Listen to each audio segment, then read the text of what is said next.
Hello all and welcome to the Business Continues virtual podcast. Sonny, stop laughing already.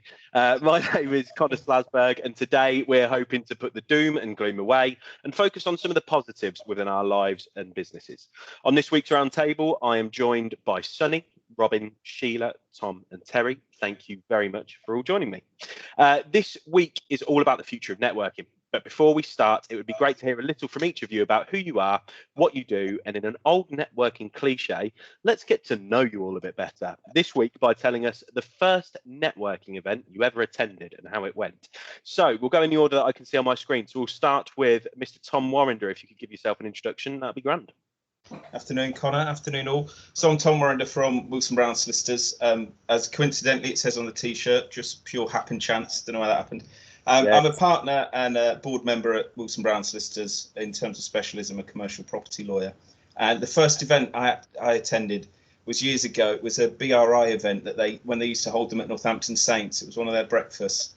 And I was fairly newly qualified. I remember walking into the room and just thinking, blimey, because it's just clusters of people. And I'm like, I literally know nobody.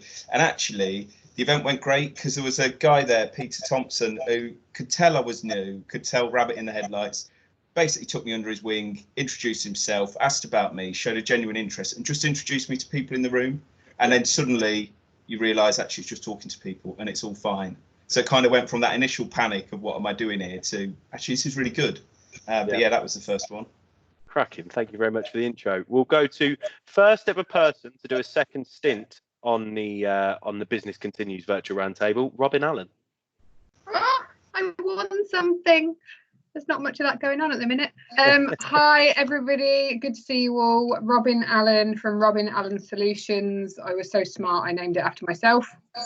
Basically The Apprentice. It's really hard to come up with a business name. I've got so much more respect for them now. By day, I'm an insurance broker, so I talk to everybody about life, death, and everything in between. And at the minute, our world has changed a little because when we do applications, we've now got questions around COVID-19 symptoms, which is making everything a bit strange. But yeah, so we look at existing policies, new policies, whatever people need. Cool. My first networking event was 4 years ago, and I went along to the Kettering Business Network. That was the first time I ever met Mr. Singh for my sins. Haven't shook him since. But no, to be fair, I think my first meeting went really well. And I do remember walking in a bit deer in the headlights, but then all those years working in a bank and having to talk to random people all day just kicked in. And I was really grateful for that. And I think I actually walked away with like my first client and a few of my first sort of business friends. So good memories. Good work. We move on to Mr. Singh. Give yourself an intro. It's something you know you struggle with, but give yourself an intro. Go on. Yeah, cheers for that, Connor. Good afternoon, all. Sonny from Northamptonshire Chamber. Northamptonshire Chamber is a non-for-profit organisation set up by the shoe boot industry in 1917. Our members represent over 1,000 local businesses, which equates to about a third of the Northamptonshire workforce. So it's very diverse in terms of sectors and industries, and our members receive a whole range of benefits. My very first event, she's actually on this call, Sheila Smith. I was breakfast at Beckworth, and in typical sales fashion, I went there, being a sales lad, thinking you buy one, you get one free on the old It soon became apparent that you don't go in with a hard sell at these events. But Sheila was amazing. She took me to one side and told me, Sonny, don't just hard sell, get to know people. And ever since then, I'd like to think I've sort of learnt the ways of networking and communicating. Brilliant. Thank you for the intro, Sonny. Terri, we go over to yourself, please. Oh, you're on mute, Terri. You might want to unmute yourself. I've just noticed. Or I can. Oh no, I can't control it. I can't control it. There we go. Hello. Okay, Hello. sorry about you can that. hear you. No, Hi fine. everybody. Thanks for the invitation, Connor. So Terri Cole, and I am in business development for Milton Keynes Chamber of Commerce. So much like Sunny at Northants Chamber, we are sister chambers with Northants. So Milton Keynes Chamber has been going for around about 7 years with a membership of approximately 350 now, so much smaller. My first networking event was actually when I started working for Northants Chamber, so 2 years ago or so, and was a business after hours event at Sedgebrook Hall. Yep. So I was nervous then, actually, even though I was on the side of the organisers. I think that soon dissipates. And then when you go to the networking events, you realise, especially if you're a bit nervous yourself, you can recognise those people, the members that are nervous, kind of pick them out and help them as well. So new to online networking, which I quite enjoy, actually, probably more so as an audience and watching others. I quite like to do, but yeah, so thanks. No problem at all. And last but not least, Sheila Smith. Oh, well, my first networking was circa 1994.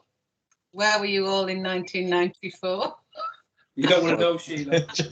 I didn't exist in 1994. That's dreadful. I love it. So, 1998. Chamber networking. Because I was head of corporate sales in the motor trade. I worked for a company called Management in Northampton, where Wollaston BMW is now. That's where the dealership was. That's where I worked from. And I was told to go to the chamber to look for corporate business, and I didn't want to go. Meetings were dreadful. They were full of men in suits who looked down their nose at me and sent me to get coffee and that sort of thing. So when I left that job, I'd left the chamber as well. So fast forward to 2004, business club, Brampton Heath Golf Club, and I was then working for myself. And I remember sitting, looking at my knees knocking and thinking, why am I here? Why am I here? Because I had all these bad memories from 1994. But people I met that night, I'm still in touch with now. They're still on the scene. And so, yeah, I think, do you call me an old hand or a stalwart, or I don't know, something that I have been doing it a long time. And and Sheila, sorry, just to say, so your business, if you could just quickly introduce that as well, that'd be grand. Yeah. Well, it's mainly business exhibitions and business networking. Sunny mentioned about Beckworth. That's been running now for 10 years. Yeah. So I'm very proud that we've kept that going for 10 years. Never thought we would, but we have. And Northamptonshire Business Expo has been running since 2014, and that's become a fixture on the Northamptonshire business calendar. I mean, I'm supported by people like Sunny, like Robyn. You've all come to support the Northamptonshire Business Expo, which has given me the confidence to go on and run exhibitions in other parts of the country. And just 2 weeks before lockdown, I bought Leicester Business Expo. I know. Well, it's going to run. It is going to run. I'll always have a soft spot for your Northampton Expo because I won flights to New York there via Robyn. So I'll always have a soft spot for that one. Brilliant event. So that's me. Cracking, thank you. And Connor Slasberg, I work for ACS Office Solutions. My first networking event was a chamber one with the legendary Pritesh Ganatra. And I couldn't quite believe my lucky stars when I realised that I could eat food, talk, and get paid for doing it. It's amazing. And ever since then, I've had a real affinity for networking. So thank you very much for the introduction, guys. We will jump into the topic for today, which, as mentioned earlier, is the future of networking.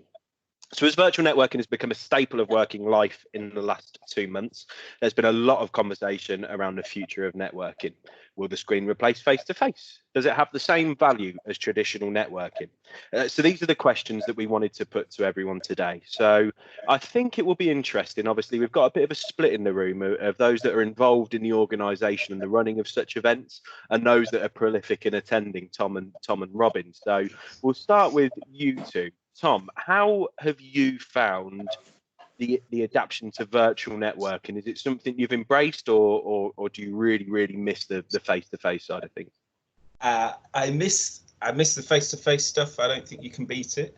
But I've been pleasantly surprised with the online networking. I think when we first sort of entered lockdown and I saw events popping up, and I said to Kevin, no chance in hell I'm doing any of those. They'll be naff. I'm not doing it. And then, I just ended up trying. There was an event I go to regularly in rugby, and the organizer of that said, look, we're taking it online. Will you help me just do a trial run? So I was like, yeah, I'll help you get it off the ground. And then once I'd attended that and seen how it worked, and he talked me through how he was going to run the meeting, I was like, actually, let's give it a go. And I've now done quite a few of them. So I've been pleasantly surprised, actually, how well the format works. So it's never going to beat face-to-face to me, but I think I see the merits of it, and I can see it lasting going forward, beyond the current situation. So, yeah. It's interesting, and we'll come around to that question in a minute of where does this fit into the future side of things. But I mean, Robyn, yourself, you're involved in the organisation of a networking group, aren't you? And you've said on the last podcast that we did how that's kind of the lifeblood of your new business. So for yourself, again, how have you found that transition to the virtual side of networking? I mean, I jumped on the bandwagon fairly quickly because I think I saw that we were going to be changing. So I basically said, I'm not changing what I do. I'm still going to network. I think at the minute I'm actually networking just a little less while I've been waiting for some of the normal networks I go to catch up. Yeah. Because some I think resisted, which is fine. I understand it. I'm the same as Tom. I don't believe it will ever replace face-to-face. It's all depending at the minute on how meetings are structured as to how good the conversations end up being. If you don't get the lots of breakout time, you don't get to build those relationships as strongly as when you can go, you know what, they sounded really interesting, I really want to go talk to them. It's much harder to follow that on. But no, I mean, for me, in selfishness, there's no travel, so I've saved that time, and I can literally finish a workout, throw a top on, and sit at my desk. So that for me is a winner right now. It's an interesting one, isn't it? And I suppose because there's no blueprint for a successful virtual online networking group, and this isn't something we're used to. The groups that did exist have had to decide what their method of approach is going to be, haven't they? Because like you've said, those ones, a great example, we've all been to them, are the chamber ones. You have that opportunity to speak to whoever for the first bit, and then it goes down the structured route. And on virtual, if you have 30 people in the chat all speaking at each other, you just lose track of where you are, wouldn't you? So I suppose the big challenge, like you say, has been for those networking organisations as to how to bring that into the current world. And Sonny, so obviously not averse to networking. What have been your thoughts on it as someone that is known for his face-to-face networking? It's interesting. Kind of first, I think the key is what is networking. And to me, being from a sales background, networking is your website, it's your LinkedIn, it's your profile, it's your marketing activities. So from a chamber perspective, networking is only pretty much 10% of what we provide our members. The other benefits are in Business Magazine, increasing their profile, and any good business should have multiple streams when it comes to their networking. Some of the best networking I've done in the past has been in the pub. There's been literally mates like, can you recommend an electrician? Can you recommend a plumber? All right, yeah, I know them, absolutely. So I think it's actually understanding, firstly, before you get into what is networking is any form of communication. Some of the best networking I do is on social media, even prior to face-to-face networking. I've been using LinkedIn now for a good, I'd say really predominantly for the last 6 years. And it's took me that long to build that pipeline. So it doesn't necessarily mean all of a sudden we're going to go to online networking and in a space of a month or two, you're going to build sales-ready leads and you're going to build prospects. It takes time, it takes effort. So from my perspective, networking is always going to remain an art of a communication. Now that can be face-to-face, that can be learning, that can be virtual. And I think there's going to be opportunities moving forward off the back of this, both for face-to-face networking, but also an element of online networking. That's my honest opinion. it's just impossible to call which way it's going to go, isn't it? But you make the valid point that one of the big things that's been under the radar with all of this is the LinkedIn selling and the LinkedIn networking, and it's about building that all and bringing it into one to give you the best chance of continuing that business, isn't it? And Terri, obviously, you know, sister organisations where Sunny works, so I'd imagine there's some similar thoughts there. How have you found getting yourself thrown into the events whilst you've been doing them? You mentioned you've been quite enjoying them. Yeah, I think much like Robyn and Tom, I don't think the face-to-face networking can really be beaten. However, I think we're going to see that there's room for both. I think, especially working in Milton Keynes, those of you that have been over there to the networking, you'll know that it's almost impossible to park. And so I think sometimes during the day, I think we have difficulty in people being able to come to networking for that reason alone. So I think that over there in Milton Keynes, I think it's going to be really beneficial to have more online networking. I think that we'll get a lot more take up as well. So, and I think that it means that people can pick either the face-to-face or the online, whichever suits. Also, if people are struggling for time, you mentioned earlier, Robyn, about the travelling. Taking out travelling time as well means people can cram a lot more into their day. So I think that we're going to see a mixture of both. It's funny. Sorry, I inadvertently didn't answer your actual question there, Connor. So it took me a long time to get used to networking. Believe it or not, I'm quite shy, so not always. You wouldn't always know that, but I'm not a great public speaker. You will have seen that. And so for me, I do quite like it when I can, like I mentioned earlier, when I can just sort of come into the meetings when it suits me. So, and I do think that people will avoid networking where they're maybe forced into a situation where they can speak. I think maybe when you go to some of the other face-to-face, people will pick out the ones where they're not forced to speak also. And a lot of our members, I think we see that, where you know, it can be really daunting. And but yeah, I'm really enjoying them. I think that, for me, the good thing that you get out of the virtual networking is putting the business development part of it aside. This has put shined a light on those that work from home all the time and might not necessarily have brought themselves into those business communities. And like you've said, even just the passive attendance where you might not say a lot, but just getting yourself ingrained in part of a community, even if it's virtually, that from a mental health perspective and a community perspective, is huge. And that's where everyone so far has mentioned about that blend of how it's going to look in the future, and I'll be keen to get everyone's thoughts on that in a moment. But there's certainly value for it beyond when we can do the normal networking again, because it does bring in people that might not have necessarily had that before. Although you do make a point about cramming a lot into a day, and that term that I've heard so much at the moment, Zoom fatigue. That's a big thing. I've learned that trying to throw loads of video calls into one day, I'm knackered by the end of it. So I'm trying to limit that a little bit, but there we go. Sheila, it's a bit of a different case for you in terms of, we've seen the transition of networking groups into an online space. An exhibition is a completely different ball game. So it'd be interesting to hear kind of, firstly, your experience in this new world, but secondly, what your plans are as to how you can transition that into a virtual world. Well, I see the disruption to our business, which we've all felt. Yeah. I think the disruption has provided a huge opportunity. I think 20 years from now, we will be seen as trailblazers to the Sunny Singhs of the future. When they look back on how we started this. Yeah. And so it came out of a disruptive period.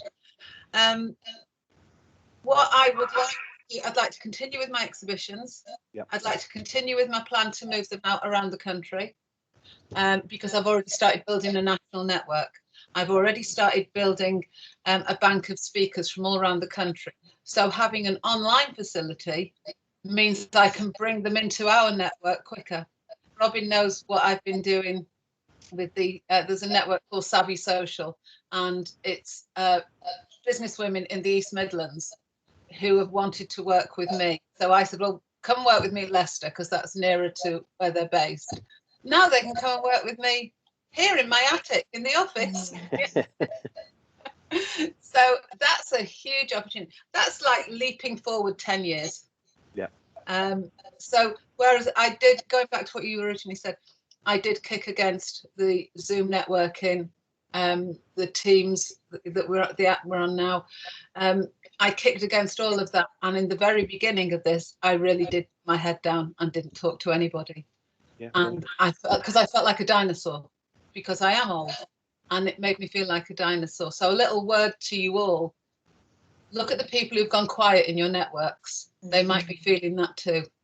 So they would be the ones to seek out with a private message or a quick call, because they might be like I was maybe a month ago, as Robyn knows, because I offloaded on Robyn hugely a few weeks ago. There are people there who were desperate to get on board with what's going on. Don't know how. Yeah. Just be aware of that. I think that's the same. I'm seeing the same with some of our members on LinkedIn as well, Sheila. Yeah. And that those people that have always been able to go out and do the face-to-face networking, and I'm seeing that there's an absence on LinkedIn because they're not sure how to use it, even tagging people in, and a real basic need on there. I think those people are going. We should all be mindful of that. And that's twofold, isn't it? Because when it comes to networking, the Chamber attract everybody from CEOs to managing directors to BDEs, sales executives, and we have to appreciate and remember how many of those are actually on furlough at this moment in time. Yeah. So they can't have that interaction.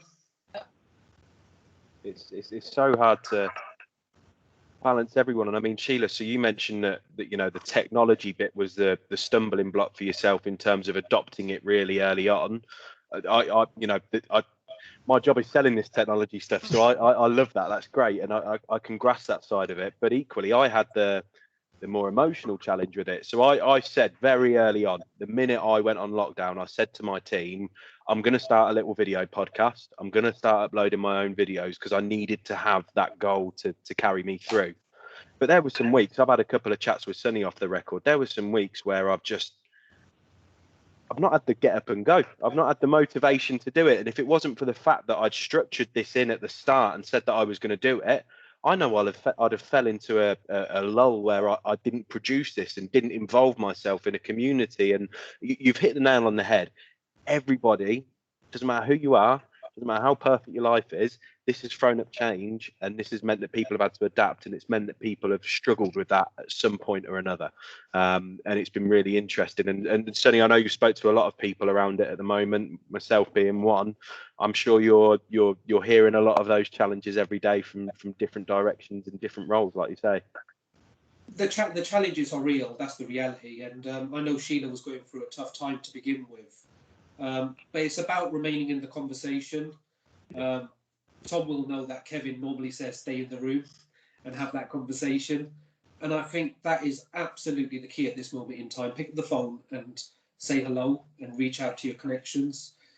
It's literally a case of ABC, always be communicating.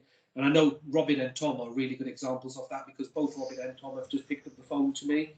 But not just externally. I must stress how important internal communications are at this moment in time. It's like me and Terri, obviously we look after different patches, but our challenges are very similar.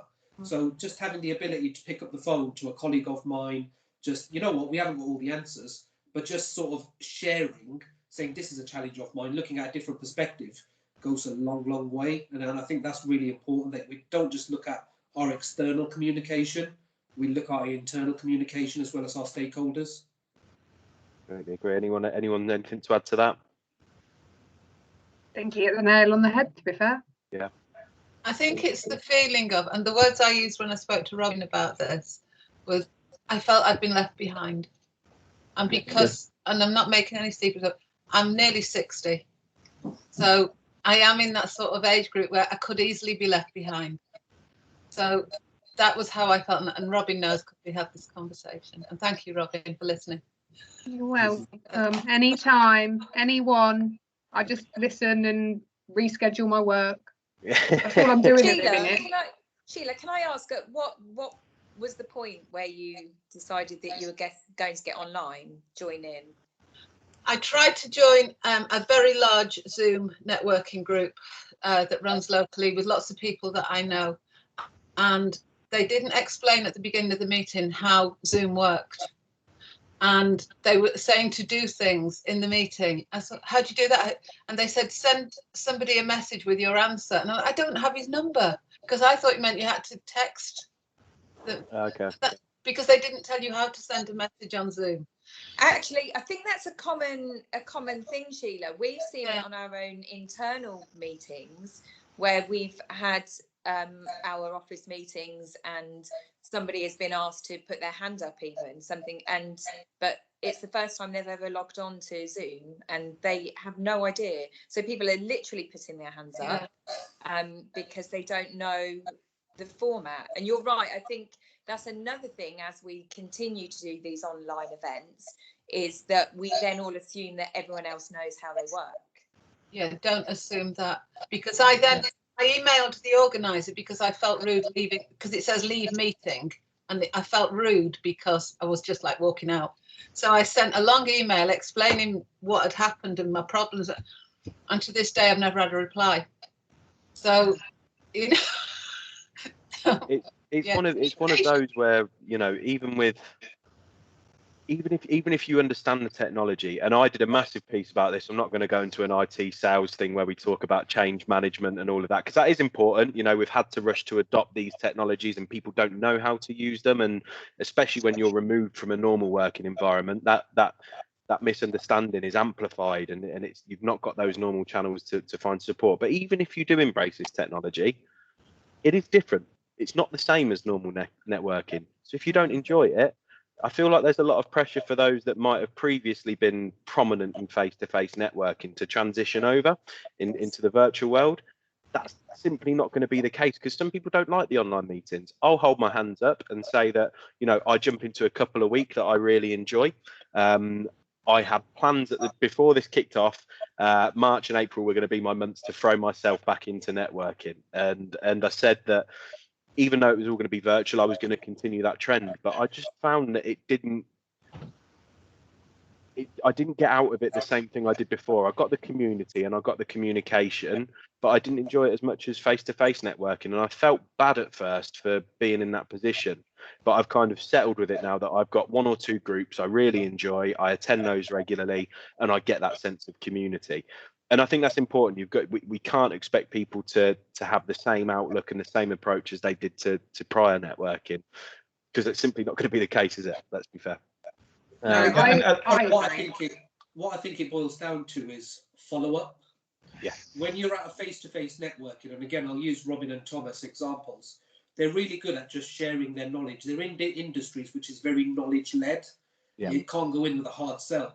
So when you're having a face-to-face conversation, you're building the trust, you're building the rapport, and it's so easily done saying, here's my card, and I know Robyn does this a lot. Let's get something into the diary, and she'll get her iPad out, and she'll fix something into the diary for a one-to-one then. My concern sometimes with online networking is, are you having them follow-up activities? Yeah. So how are you actually measuring your return of involvement? How are you actually measuring what you're actually getting from them online networkings, apart from just a great catch-up with you, see you again next week? Yeah.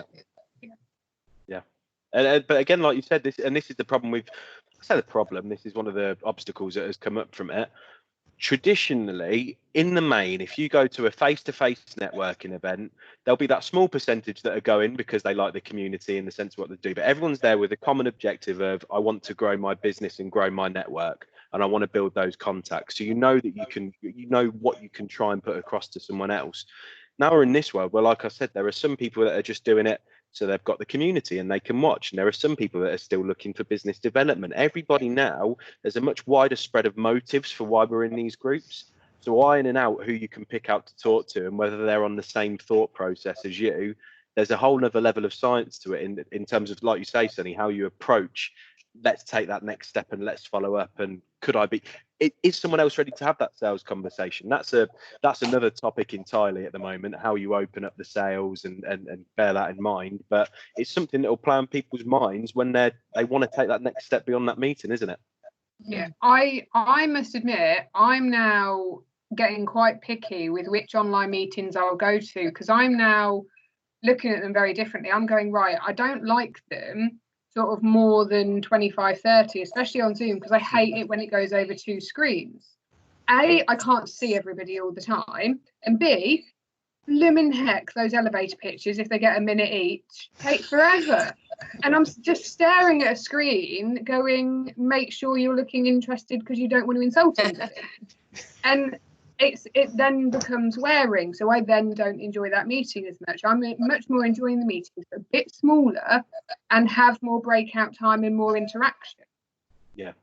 So it's very different. And I think people are gradually starting to create different formats. I know there's some speed networking that's going on now and things, and I think they will be great because people want those smaller interactions. It's like when you go to a chamber lunch and you get to talk round your table, then move to another table. You get a nice small group, but you still get good level of conversations. And it's finding that mid ground. I want everybody to have the chance to speak, but after an hour of pitches, everybody on that call has to be at some point just getting a little bit zoned out. Yeah. But again, and it comes back to the point that was made earlier, we are still in such infancy in this virtual networking world that we can't expect businesses and networking groups to have the answer as to what the best way to go is. So there is that level of testing the water, isn't there? I've found the one that works for me is I like going to the All Things Business one, because I like the fact that there's a quiz in it.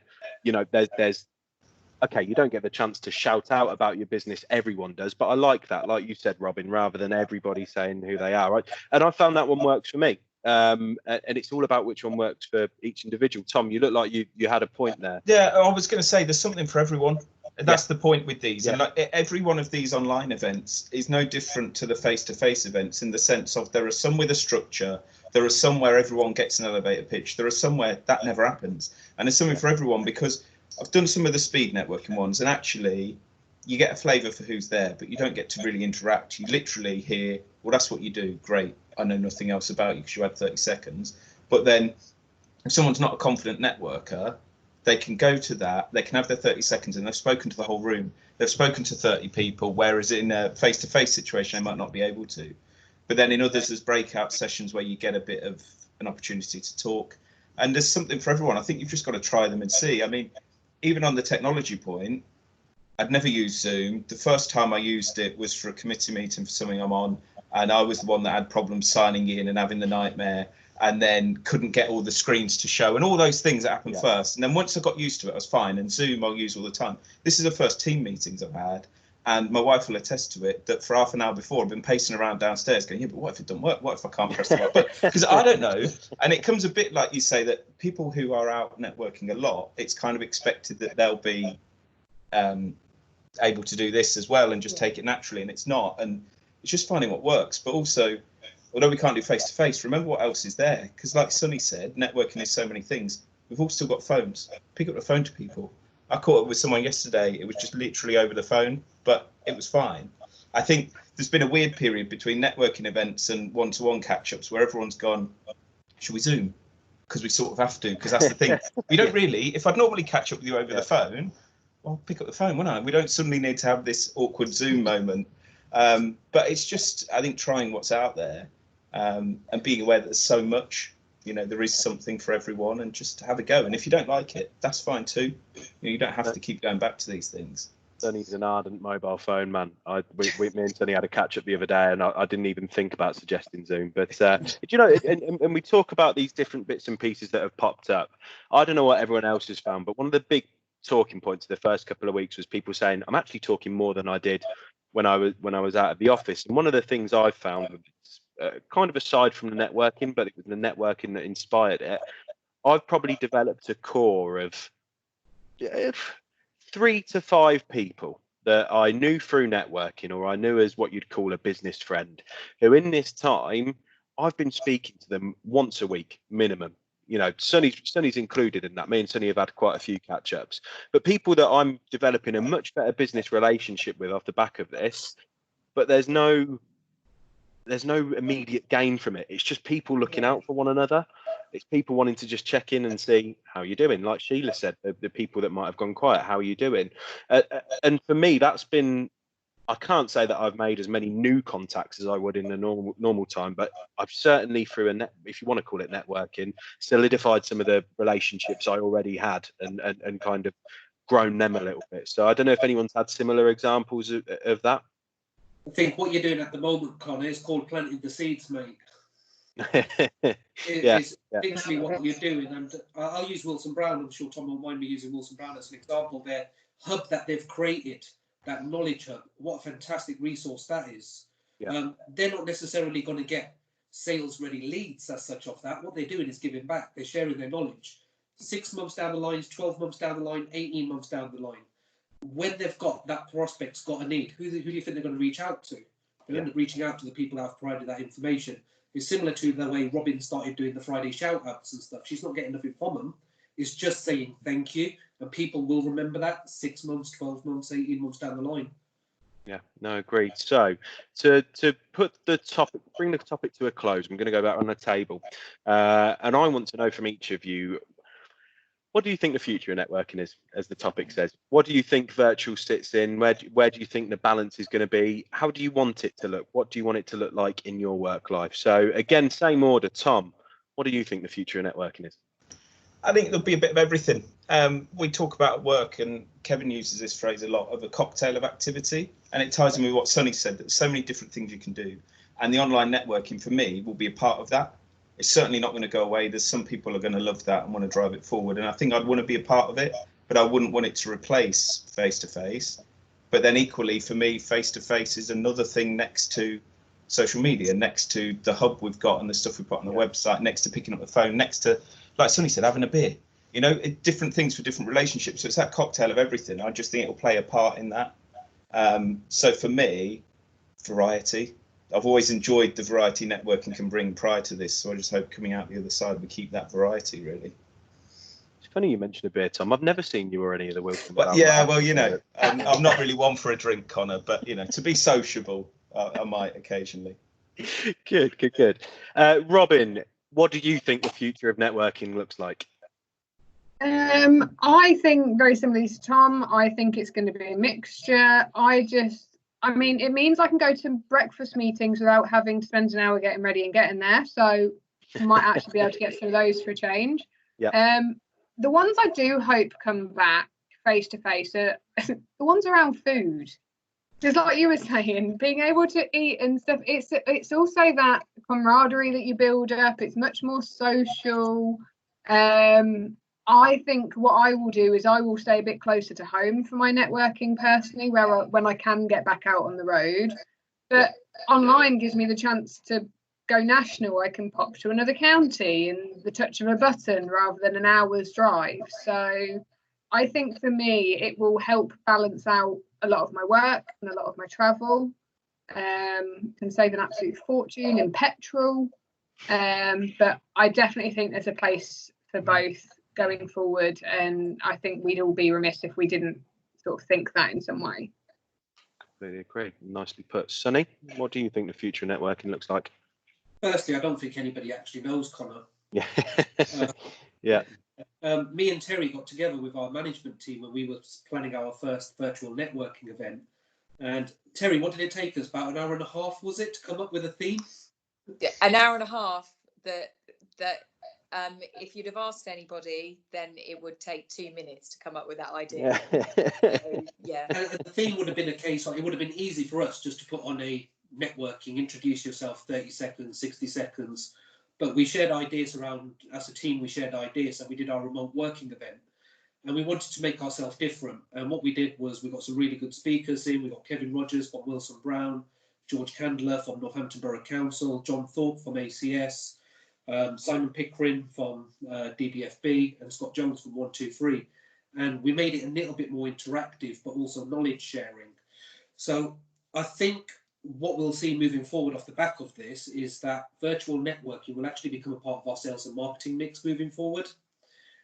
It's never going to replicate, for me, face-to-face networking, but I do think it'll be another route to market.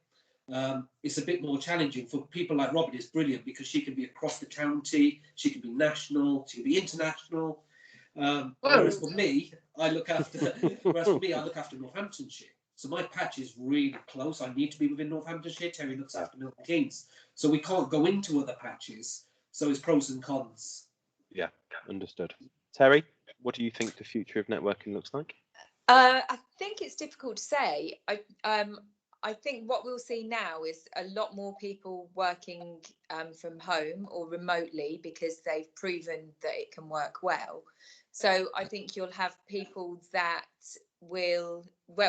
they're either going to then want to network remotely, which means they are never leaving their house. On the flip side, that will be where they're getting out to see more people. So they'll working remotely and they'll want to go out and do the face-to-face networking to get that kind of one-to-one interaction. So I think it's difficult to tell. There might be a mixture. I personally would like to do both. So I would like to have the choice, if I'm a bit pushed for time, to be able to log on to an event instead of having to take extra time to travel, etc. So kind of like a hybrid. Yeah, absolutely. I certainly think that we'll see more of it. I don't think it will dwindle. I just think we'll see more and more online networking. And that's an interesting point. I haven't even heard that raised as an idea, an in-person networking event where you can log on. I suppose that, like you say, there's certainly scope. We don't know what it's going to look like. So that might be a future we see. And Sheila, I bet you can guess what question I'm going to ask you. Go on. What do you think the future of networking looks like? I think that once restrictions are lifted, we're never going back to being normal, but the new normal, I think there'll be a huge appetite for face-to-face activities, for business exhibitions. We're going to have to do them differently. We're going to have to do temperature checking, and we're going to have to be mindful of doing it safely and keeping everyone safe. But there will be an appetite for it, and that appetite comes from doing things like this. My whole business is built on listening to what people say and responding to what they ask for. So a couple of weeks ago, when my Beck people were asking for Zoom networking, although it frightened me, I did it. I gave it. There's another one on Tuesday. Robyn supported me on that. So I will give people what they want. And that's a very good idea. With the if we did do an extra, give people the opportunity to log on, so people in different parts of the country who want to be a part of it, they could log on. We could find a way to do. If I could find someone clever who could help me with that, if you knew anyone clever. I don't know many of them. But I'm not clever. I would need a clever person who could do that, but I'm very open to it. I think it's a brilliant idea. Yeah, completely agree. For me, where it sits in, I almost feel like when you jump into those new networking events, and I don't know if anyone else agrees on this, but I'm acting.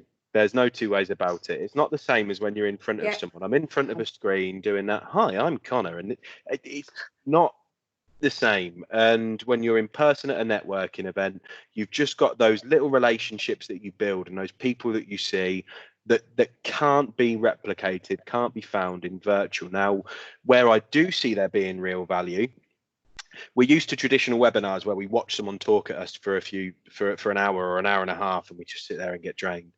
But what this has showed us is that there can be an environment where there's a real interactive element of that. So I look at the CPD sessions we do as a next generation. That's something that is quite controlled in terms of the amount of people that can attend and gain the value. If we can embrace this side of things, that opens up the doors for so many more people to benefit and gain as part of that. You don't lose the message you're putting across, but it just means more can get involved. So I think for me, the place this fits in is where it's those virtual networking events which are tailored around a specific topic, or there's a general lead, or we're all there to watch something. This has a massive value to play. But Sunny, I think you hit the nail on the head. who knows? Who knows what it's going to look like? And I just think we've all got to be open to it and seeing what changes come. So thank you very much for all of your opinions on that. Is there anything anyone else wanted to add on the future of networking side before we move on? You're all quiet, so I'm going to say no. That's grand, wonderful. So always do it in the Business Continues virtual roundtable, where once we've done our main topic, I open up the table to any of our guests today to ask a question, be it focused at someone else or to the general group, around something they want a bit of help on, whether it's coronavirus related or not. So does anyone have a question for the table? Yeah. Go for it. Yeah, okay. Well, we were supposed to be running Northamptonshire Business Expo on the 11th of June. That's now going to be a virtual event. But coming back to what we were saying about face-to-face, I have a thought, and I want to know if there's an appetite for it. If we did a 2-day type of festival of business, I might not use that word, but a 2-day business festival in November, when we would have run the November Northamptonshire Expo. Yep. How would people feel about that? Would they come? What would they want to see at that event? So is that people are scheduled in to have over the course of 2 days, half an hour where they talk of their business? Is that the kind of thing you're referencing there? Well, or is it if you think of the Northamptonshire Business Expo, where we have 60 odd stands, give the people an option to buy a stand for one of those days or pay a little bit more and have both days. We'll still have the agenda of speakers, but we'll have different speakers through the 2 days to give people a reason to come back, because if it's the same run of speakers on day 2, people don't want to come back. I've been trying to speak to Google about this, but they're only doing online courses at the moment, and I can't get to speak to a person. So I would like to include Google, as I've done before. Is that something people would like? So you mean face to face as opposed to virtual? At the Holiday Inn, Corby. Okay. Yeah. I personally, in November, I mean, it will depend what happens over the next months. But if you ask me right now if I could commit to a face to face in November, I would personally say no, because I'm not expecting to really go out networking until at least January, because I've got other personal things that impact that family wise. Okay. Okay. Any other thoughts? I think it depends on the finances of businesses as well, whether Sheila, they're going to want, I think people might be a bit reticent about spending when they don't have to, after they may have gone through 2, 3, 4 months of really feeling the crunch. I think, you know, whether the monetary side is going to be, whether they're going to get their ROI is a consideration. Okay. I mean, sometimes it's difficult to sell stands anyway, isn't it? So and with that added worry that people have been through, it might just be a factor. Okay. I completely agree that it's a tough time for businesses to plan that far ahead as to, you know, whether we're even going to be able to at that point. But what I'd certainly have the appetite to you know, see and take part in and get involved in is, even if that's not in person, you know, a couple of days where you've scheduled in, you know, businesses having half an hour from around the county to do a little talk about what they're doing. And you know, whilst you might not have the option to flip between tables, if I could see, you know, a month or a couple of weeks before your schedule and what businesses are going to be doing what talks when, you know, I'd make sure that I could jump on at least a couple of those, because then you're still helping businesses get their brand and their name out. You know, you're still carrying on the spirit of that expo, and it's adapting to the situation, isn't it? And it's taking on board the best bits of that expo and making sure, you know, the people that you work with and trust what you do to help get their brand out there do get that exposure. Sheila, I'm assuming it wasn't an online event that you were thinking of doing. No, we'd go and do what we're good at. Yeah. What were you going to say, Tom? Sorry. Well, I get the face-to-face, but on what you said about the online thing, I think that works really well.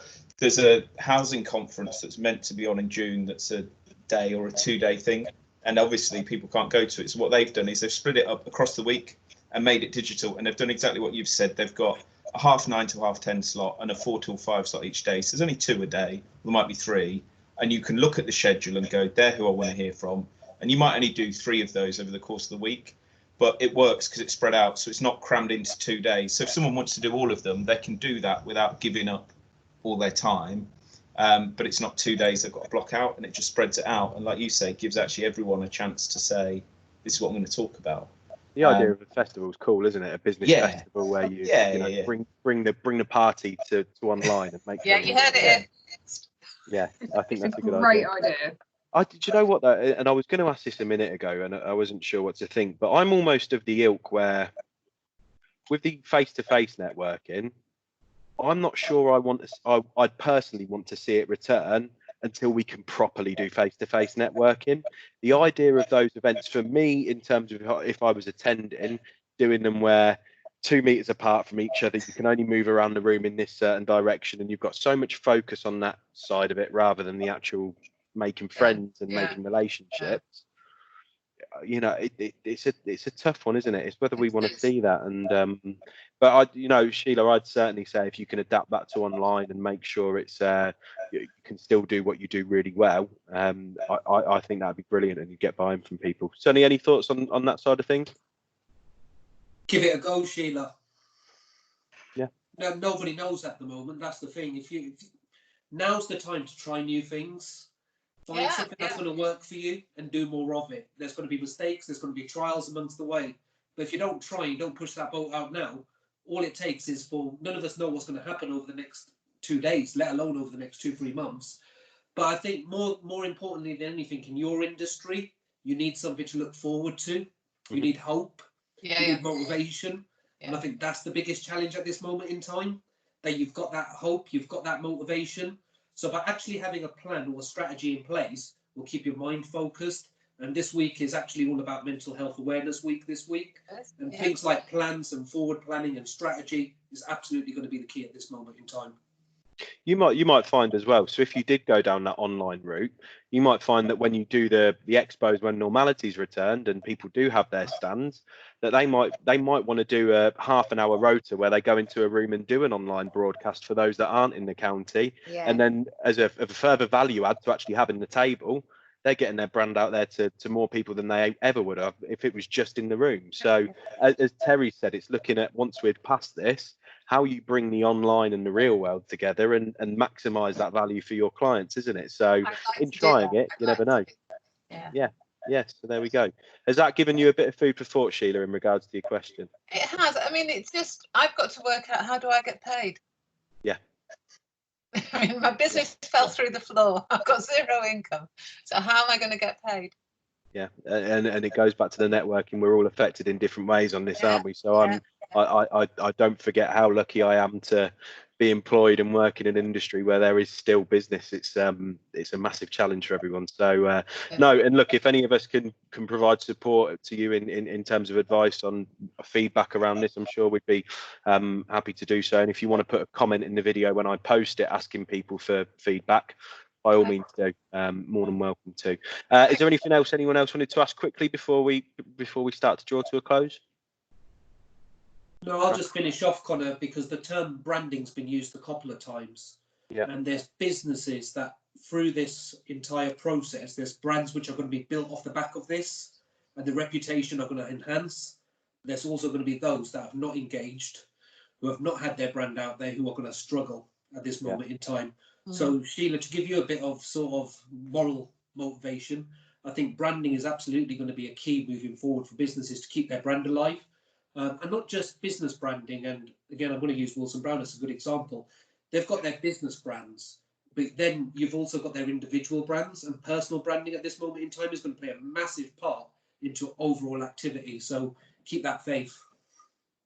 And that's what I said to you, Sheila, wasn't it, when we had the call? I said, showcase what you can do and the great speakers that you can get and the great brands that you work with, so that when you do go back out on the face-to-face, everybody's already bought in.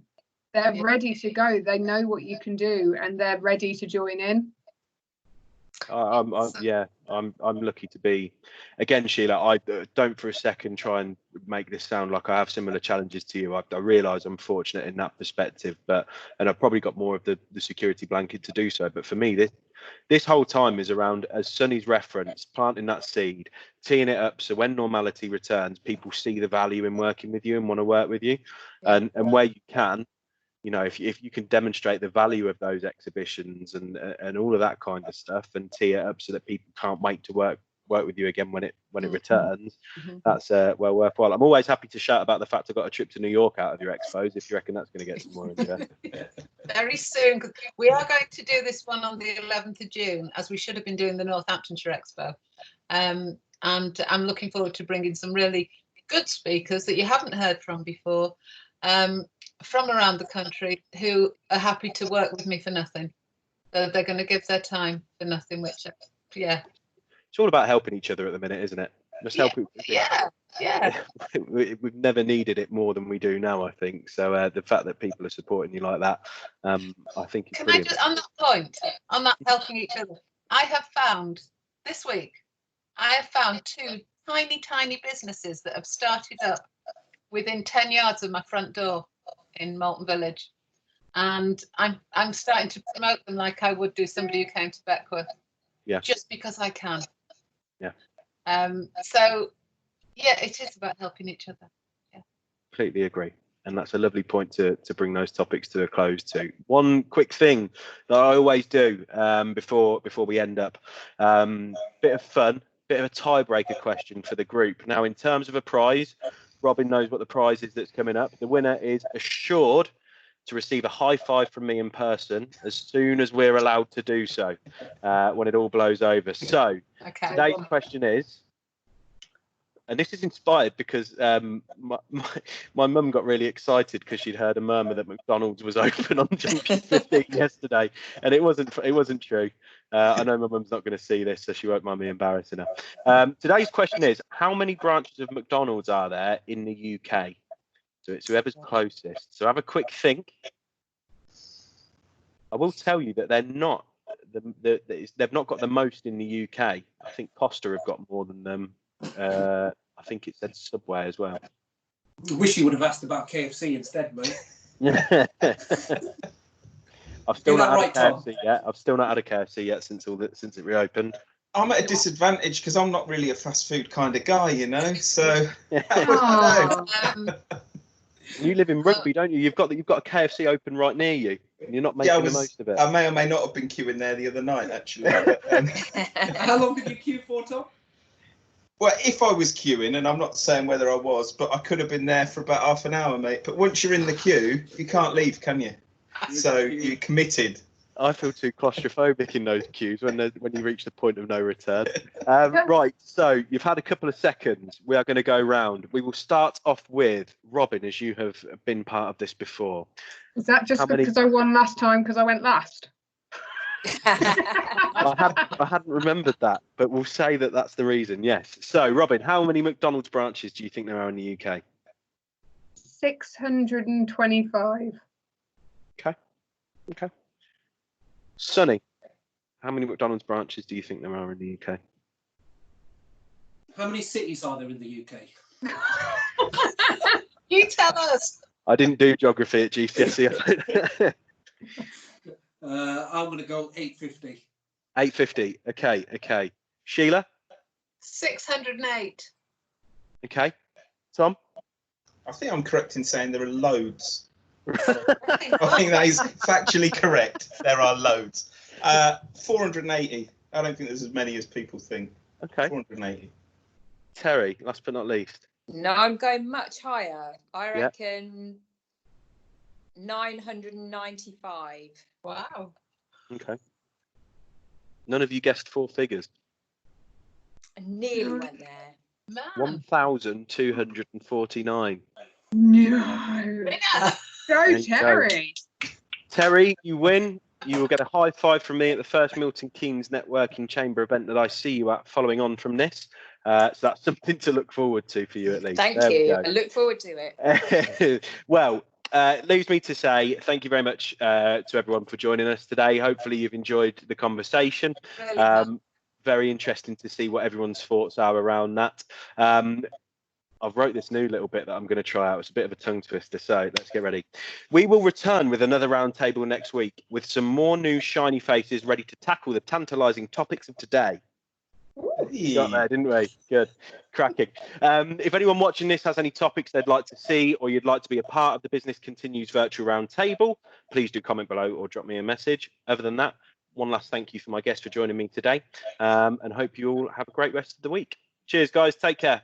Thanks, Connor. Cheers, Bye Connor. all. Thank you.